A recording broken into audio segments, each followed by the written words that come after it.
Ferma VIP 3 shënojnë mbrëmjen e djeshme në prajmin e së hënës, një nga skandalet, një nga momentet më të këqija, më të shumtuara që mund të kenë ndodhur një prezantuese ku lojtarë si Ola e bëjnë atë të përfshirë si kur ajo është banor në ferma VIP. Sigurisht që fjala që Ola ju përgjigj Arbanës nuk ishte për të provokuar apo për të parë impaktin se si do të reagojë Arbana, por nga ana tjetër tregon një qasje të një vajze të re që formën e gangsterlikut, që nga mënyra se si qëndronte, si cube, si laçe, si gangstere, si dikush si kur është krye mafje, duke mos respektuar produksionin, duke u çuar nga vendi ku po fliste se nuk ka këllqe për ta përballuar një mendim ndryshe dhe nuk e ka fuqinë për ta argumentuar dhe për ta mbrojtur vete, dhe zgjidhja më e lehtë është shkojnë tek ofendimi, shkojnë tek ikja, shkojnë tek baltosja, shkojnë tek veprimi më i shëmtuar që gjithmonë ne e dënojmë të godasin femra femras. Edhe pse Arbana u përgjigj me klas duke mos ja kthyer në të njëjtën formë, duke mirëkuptuar gjendjen e rënduar që ishte Fabiola, edhe pse vetëm e re, por me një gjuhë shpuz, me një gjuhë shumë vulgare, të jesh i fortë. Nuk do thotë që duhet të përdorosh armë dhe fjalë të ulta se bëhesh vulgar. Të jesh i drejtë për drejtë, nuk duhet të përdorosh fjalë etiketuese apo që janë fjalë të poshtra, të ulta, për të treguar që ti je fort. Të jesh një karakter shpërthyes, nuk do thotë që të mos njohësh parime, limite, apo dhe kujt po i drejtohet. Janë norma, janë sjellje, janë qasje që janë ndaluar dhe do të ndalohen për të mbajtur një normë e cila nuk duhet shkelur, jo vetëm brenda një reality show si Ferma VIP, por edhe në jetën e përjashtme, ku secili nga ne haset me situata që për histë së vërtetës edhe nuk do shta dim si ti menaxhojmë, por kur je përballë një formati dhe ti ke një lloj presioni që po shikon që produksioni po punoka kundër teje, dil ose luaj me dinjitet, tregoj veten tënde në anët më të mira, jo të futesh brenda një kazani edhe në vend të trurit të nxjerrësh mendime bajga dhe jo në vend të trurit të nxjerrësh pordh, gjë se për të cilën do t'jetë vullosur fjala që Ola i tha Arbanës, po kuçk. Kanë shumë ndryshim në qasjen si Moza Ahmeti ja bëri vajzave, jo sepse është Moza Ahmeti, jo sepse është fenomen, jo sepse ne e mbështesim, jo sepse ajo ka të gjithë suportin dhe ka të gjithë fokusin e njerëzve, por sepse ka forma dhe mënyra se si thuen një fjalë, edhe kur është shumë e keqe, ka drejt që e mori një zbërthim, ka një ulje, ka dhe një zbeje ku di ta përdorësh. Por mënyra se si Ola ju drejtua Arbanës ishte sigurisht tendenciose, hakorryse, poshtëruse, goditse, dhe po flasim për një personazh që po komentohet që nga kushërira e bashkëshortit të Arbanës, edhe kjo gjë është një lemeri, është e pafajshme nëse është realisht e vërtetë se në fund të ditës.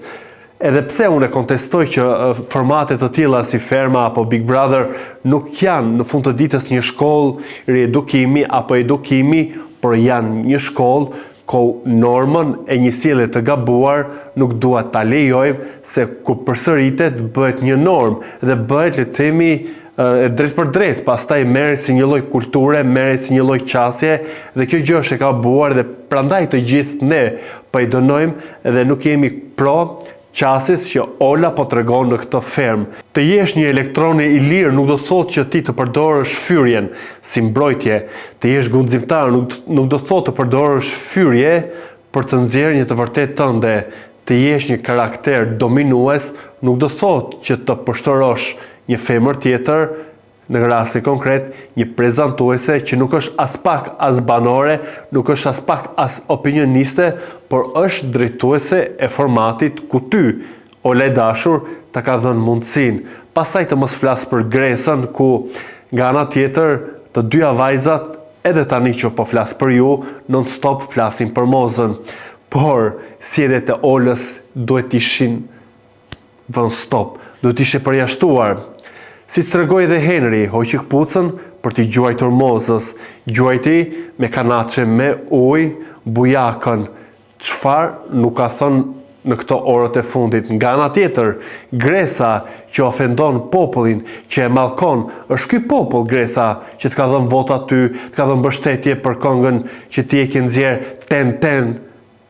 Është ky popull që edhe të ngre, edhe të fundros ku shikon një sjellje as pak të hishme, një sjellje jo që duhet ta ketë patjetër një femër, por në fund të ditës drejt që të haj një sjellje dhe një normë qytetare.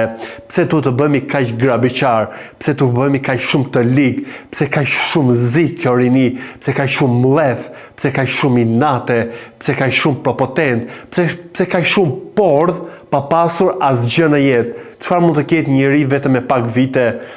eksperiencë pasi ka mbushur moshën 18 vjeçare? Çfarë mund të ketë? Ndërkohë që përballë kanë një pedagoge, ka një poete, ka një shkrimtare, ka një figurë që për vite e vite ka dhënë kontributet e saj në shoqëri, jo vetëm me palavra, siç dëgjojmë këto vipse tona që ndalin si kurpulla pas shiut në ekran dhe që jipet kjo vëmendje dhe me propotencë ato shtyp se thot jam vipe unë, për mua interesohen. Këta interesohet populli, por nëse do të kishin një cip, nëse do të kishin një fije respekti për veten e tyre, duhet kishin marrë ato rrecka e t'ishin shporur nga ferma, të izoloheshin diku, t'i bini murit me kokë, të mendonin për gabimet trashanike që po bëjnë, se kjo lloj arrogance, ky lloj mentaliteti shumtuar për të goditur, për të ofenduar, për të baltosur, për ta dhier fare të gjithë lojën që ato mendojnë që po bëjnë edhe që po pëlqejet sipas tyre, se përballë ka një figurë që shtëpia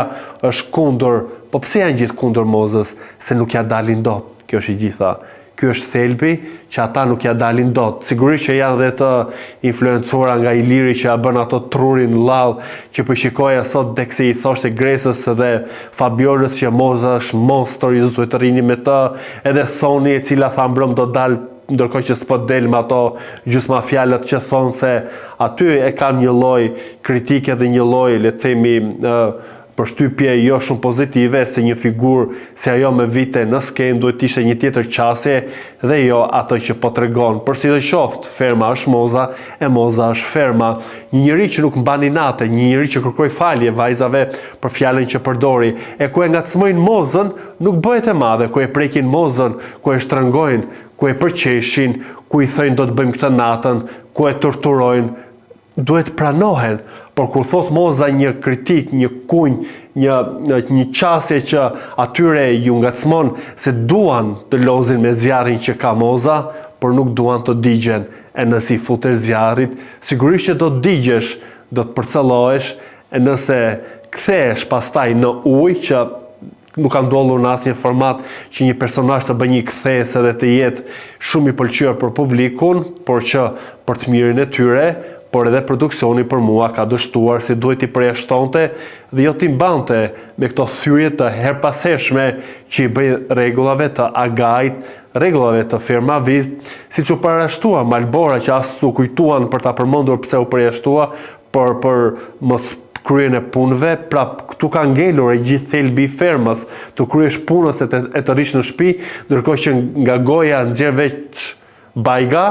Kjo është shoqëria që duam, kjo është rinia që jepet hapësirë, kjo është modeli dhe pse unë them që të formate nuk janë një model, sinqerisht jam i keqardhur për të gjithë ato që kemi parë, për gjithë ato që kemi komentuar dhe uroj që të jetë episodi i parë dhe i fundit që një ekran të madh, jo vetëm që u ofendua në mënyrë të shëmtuar një nga moderatorët më të dashura të publikut, me vite e vite, sa ka mund jetë, Arbana ka vite në skenë, për që duhet i japim fre,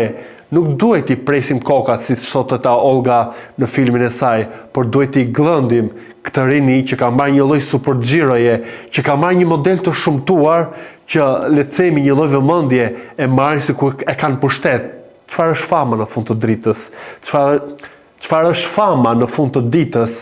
Thjesht del aty në ekran, jep mendimin tënd, flet për diçka, flet për punën tënde, i prezantohesh publikut, kaq. Nuk është asgjë më shumë, thjesht një vëmendje që të njohin të tjerët dhe nuk duhet ta kthesh këtë si një armë për të bërë arrogante, për të bërë prepotente, për të bërë një nivel që as zhja ofendohet si shkrojnë po ta krahasosh e po ta vësh në xhaketën e këtyre pseudo personazheve që sigurisht ka një objektiv, ka një qëllim për të bërë figura të njohura, por që po e menderosin dhe uroj që të jetë fundi i një lloj marrëzie i këtyre spektakleve që ofrojnë dhe japin hapësirë, ndoshta i pa i njohur mirë, por siç ndodh në çdo vend, me mike, me filane, me fistëk, bëhen pjesë e formateve ku kanë zë, kanë figurë dhe shkatrojnë veten, edhe nuk fitojnë asgjë dhe humbasin atë paksa admirim që ndoshta pëlqim që mund të kishte publiku, fjalë duar se admirim është për figura të mëdha dhe jo për këto leckat që po na dalin